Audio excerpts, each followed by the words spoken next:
access to finance, poor infrastructure, inconsistency in government policies, multiple taxation, and obsolete technology. These are the main challenges facing medium, small, and micro enterprises in Nigeria. Are there interventions from the government to mitigate these issues? Yes. But are they enough? As the present administration winds down, my guest on the program believes these interventions by the Buhari administration, if sustained, can do a lot to help these small businesses, which impact so greatly on our gross domestic product. And thanks to the 75 billion Naira MSME Survival Fund, we've seen a doubling of those efforts. Our focus on the nation's capital looks at some of these small businesses who've benefited from this fund and the scorecard of the fund since its inception. We also look at the challenges faced by MSMEs in Abuja and give you a roundup of major headlines from Nigeria's presidency. Ladies and gentlemen, this is Dateline Abuja.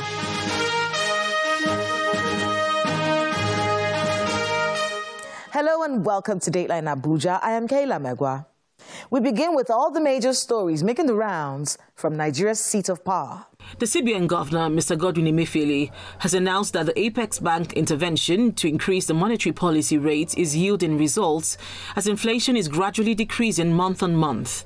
Speaking at the end of the Monetary Policy Committee meeting in Abuja, the Apex Bank governor explains that prices of food and general household goods is experiencing a fall as it expects a further depreciation through further tightening of the rate.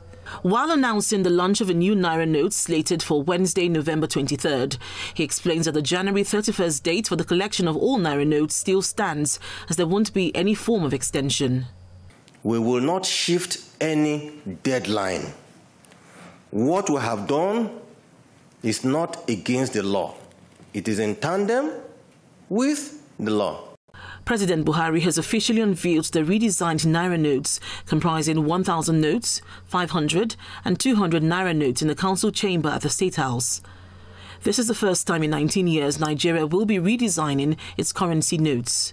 During the ceremony held before the Federal Executive Council meeting, President Buhari underscored the importance of redesigning the new Naira notes, explaining that it would aid the country address the issue of illicit financial flows, corruption, improve the economy, as well as advance the value of the Nigerian currency.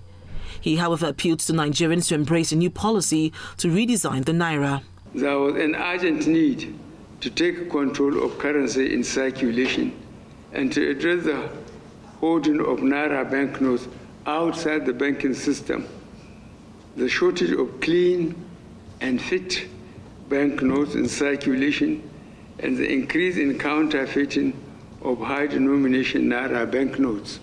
It is on this basis that I gave my approval for the redesign of the 200 Naira, 500 Naira, and 1,000 Naira banknotes. The Minister of Information and Culture, Alhaji Lai Mohammed, says fake news and disinformation are major challenges to the peaceful conduct of the 2023 general elections, and the federal government will no longer tolerate such. The Information Minister handed down the warning in Abuja at the 4th edition of President Buhari's scorecard, which featured the activities of the Ministry of Interior. Let me say that the increasing resort to fake news and disinformation by a section of the media is becoming a great threat to the success of the 2023 general election. President Buhari has written to the House of Representatives seeking an amendment to two bills, the Extradition Act of 2004 and the Mutual Legal Assistance in Criminal Matters Act of 2018. Reading the letters at the resumed plenary of the House of Representatives, the Deputy Speaker, Mr. Idris Wasi, who presided, says the Ministry of Justice has reviewed the two laws to comply with new international money laundering provisions. The President urged the House of Representatives to speedily consider the new versions of the bill submitted and expedite its passage so as to ensure that Nigeria meets up with international best practices in the fight against corruption. Following the evaluation, the Ministry of Justice and other relevant stakeholders reviewed our existing Extradition Act 2004 and the Mutual Legal Assistance in Criminal Matter Act 2018 and found it was not in conformity with Criteria 39 of the Financial Action Task Force on money laundering recommendations. The Senate Committee on Special Duties has summoned the Minister of Finance, Mrs. Zainab Ahmed, to appear before members and explain the purpose of insertion of 206 billion naira in the Ministry of Humanitarian Affairs 2023 budget. The committee issued a summons when the Minister of Humanitarian Affairs, Disaster Management and Social Development, Sadiya Farouk, came to defend her ministry's 2023 budget proposal on Monday. During the interaction, the humanitarian minister could not furnish the committee with the exact details of what the sum of 206 billion naira in her budget is intended for, as she explained that the fund is 10 times the amount requested for projects for the Northeast Development Commission and the National Social Safety Net in 2022 budget, which was not released. Yes, we made mention of the project for the 2022, which was not released, and we said part of it is for the NAPS project and part for the NEDC. But the money was not released, and now we have seen it reoccurring by almost tenfold, and we're going to also clarify from the Federal Ministry of Finance to know why this increased, despite the fact that the previous year the money was not even released for the project. I cannot really give full details of how this amount is going to be utilized, because it's something that was negotiated between the Federal Ministry of Finance and the World Bank. A two-day national summit on tertiary education reform took place at the Ministry of Foreign Affairs, hosted by the House of Representatives. Conversations around funding for public tertiary institutions, solutions to the impasse between the federal government and the Academic Staff Union of Universities, mass migration of Nigerian students out of the country were top on the agenda. Nigeria's former President Olusegun Obasanjo and other major stakeholders were in attendance.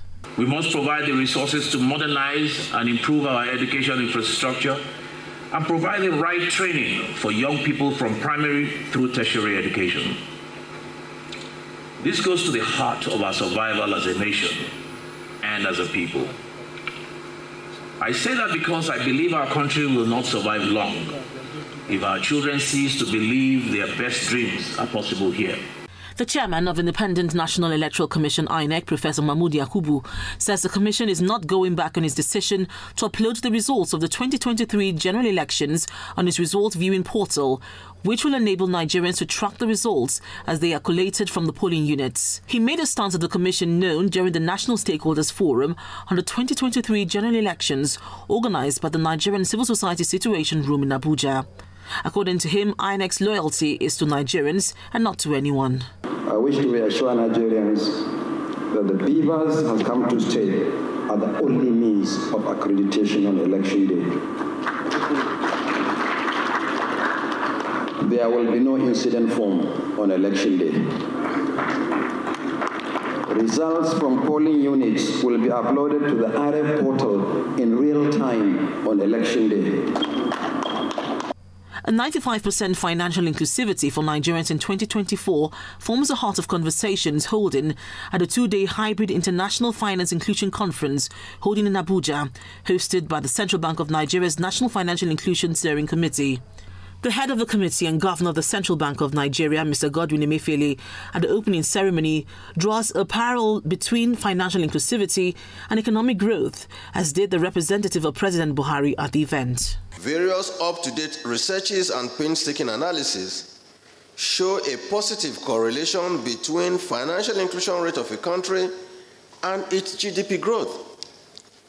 As such, our focus on financial inclusion was imperative to ensure sustainable development and growth in the Nigerian economy.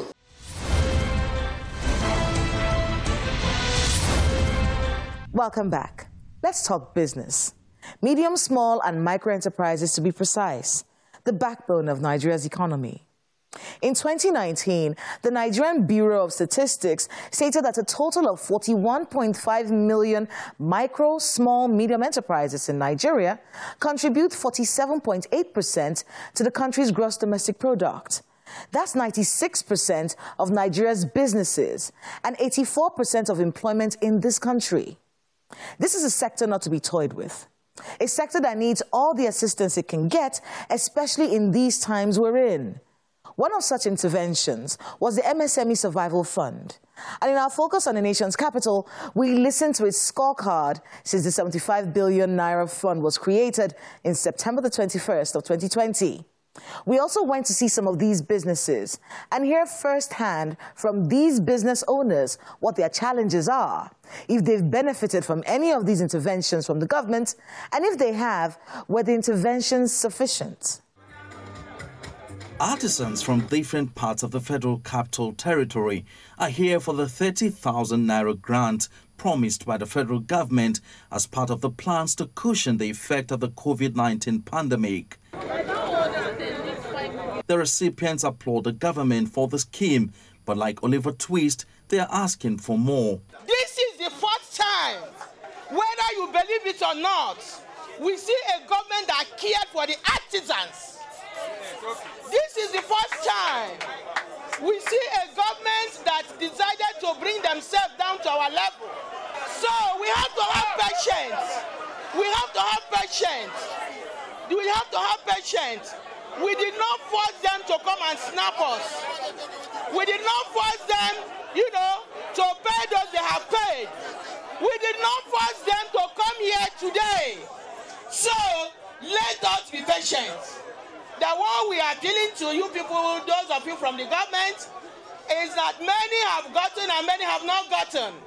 Please take our message and our cry back to the government that we thank them for the one they have done, but we are still appealing to them to pay those that have been captured, and those other people that have not been captured, they should make arrangements that those people will be captured. We are begging, we are not quarreling. The Artisan Support Scheme, which is a one-off grant, is just a part of the MSME Survival Fund program, which is in its last phase. So far, the federal government has disbursed over 56 billion Naira to owners of micro, small and medium businesses across the country. As you all know, the COVID-19 pandemic caused a drop in demand for corporate and household products and commodities in Nigeria, just like it did in other parts of the world. It is in response to this that the Guaranteed Offtake Scheme was conceived as part of the federal government's interventions to assist small and growing businesses that were negatively affected by the pandemic. It is important to inform you at this point that this track had an initial target of 100,000 MSMEs across the country. We opened the portal sometime in February, just for a short period, and by the time the portal was closed, we had received a total of 65,976 applications across the country, out of which we have verified and pre-qualified 50,032 MSMEs that we're presently processing to offtake their products. The MSME Survival Fund Scheme, which was approved by the Federal Executive Council on July the 1st, 2020, falls under the Nigeria Economic Sustainability Plan. According to the federal government, over 85% of the target for the program has been achieved. 66 billion Naira has so far been disbursed to over 1.25 million beneficiaries nationwide. 85% of them are women and 2% are people living with disabilities. The anticipated impact of the program was to directly engage 100,000 MSMEs in the production sector alone and save at least 1.3 million jobs. The scheme further set a special target of 4 to 5% for female-owned MSMEs and 5% for those with special needs. The target beneficiaries for the scheme were self-employed entrepreneurs and micro and small businesses registered in Nigeria. However, the federal government acknowledged that there were challenges encountered during the implementation of the program.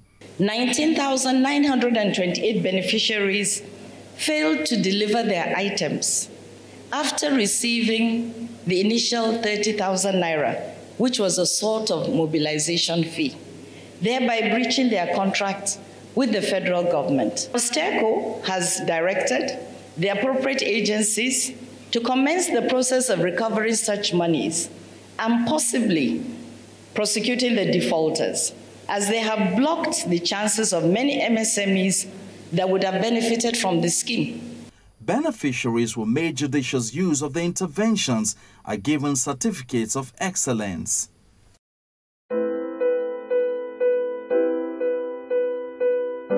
My guest on the program is the Special Advisor to the Vice President on MSMEs, Mr. Tola Johnson. He believes the interventions for MSMEs by the Buhari administration could make our MSME space one of the most productive on the continent if these interventions are sustained. He tells me 2022 is the year they double down as an administration to ensure this. We pick his brain on some of the criticisms of the intervention funds and if these structures can be built on by the next administration.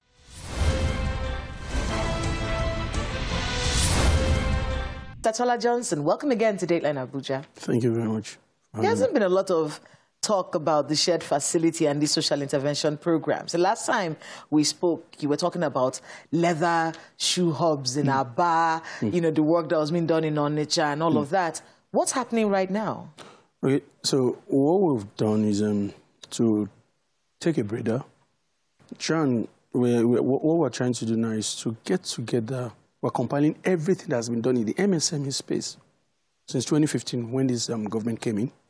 Since 2015, what has been done, where it has been done, how it was done, and then what will be done, say, for instance, before the lifespan of this government ends in May.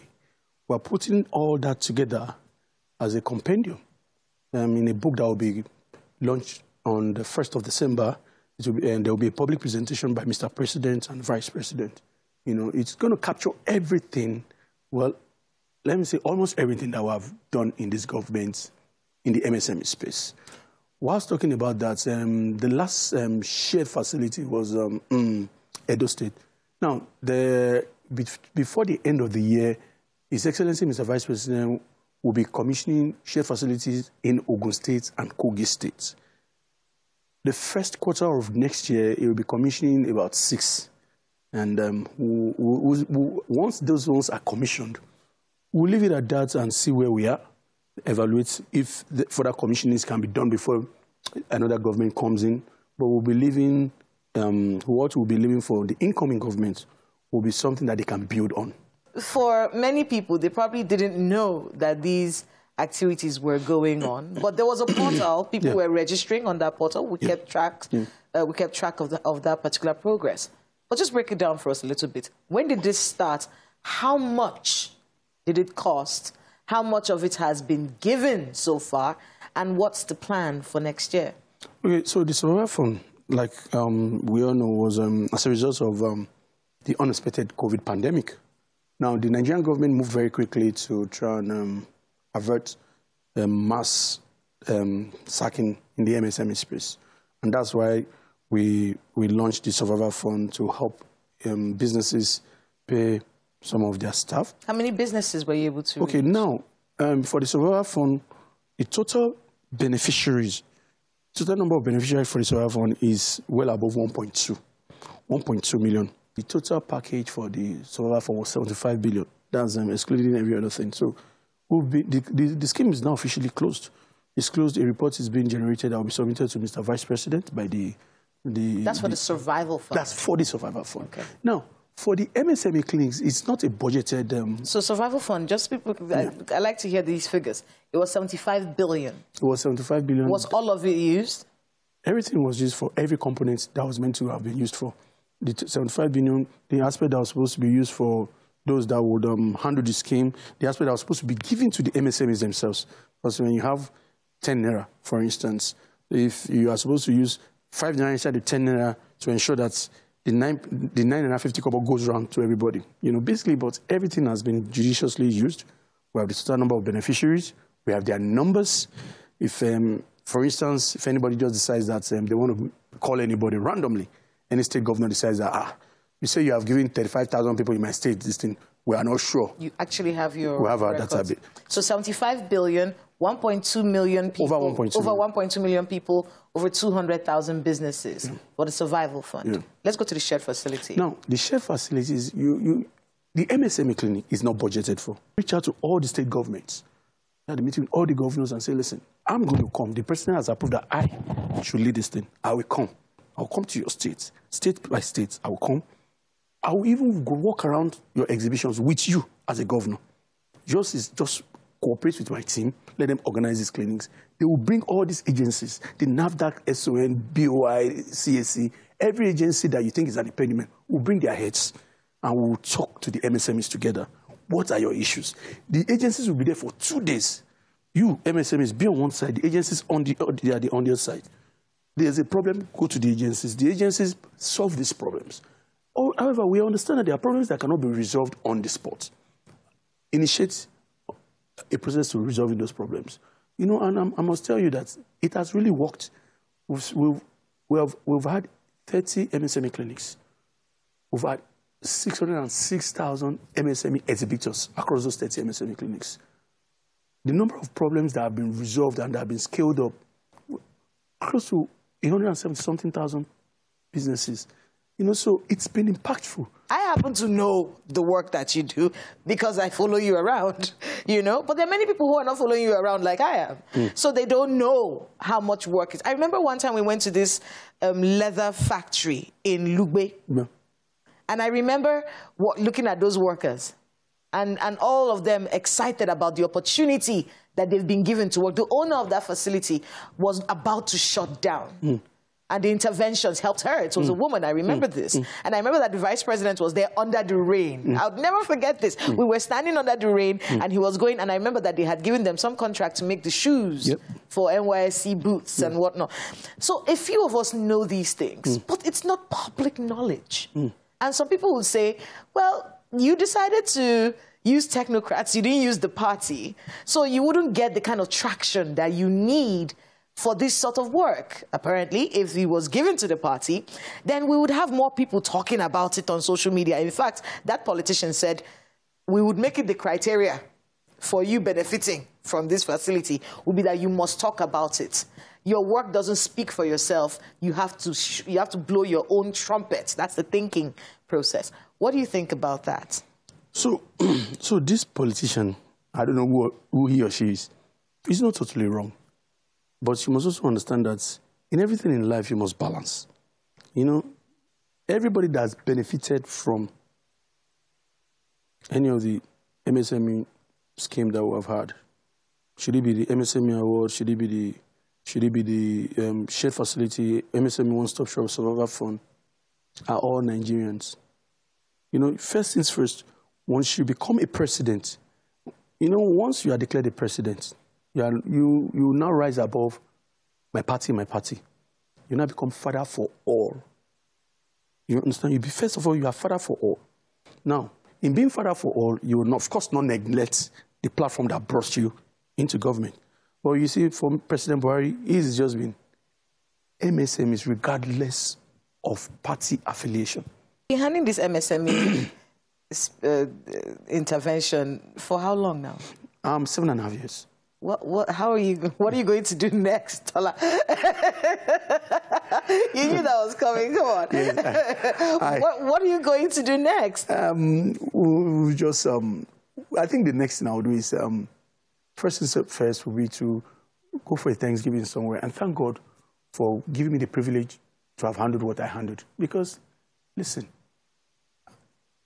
it is just a rare privilege. The VP always says it to us in the office that we are here because God has destined that we should be here. We are not better than anybody on the street who is not here. But first things first, I'll go and thank my God for the opportunity he has given to me.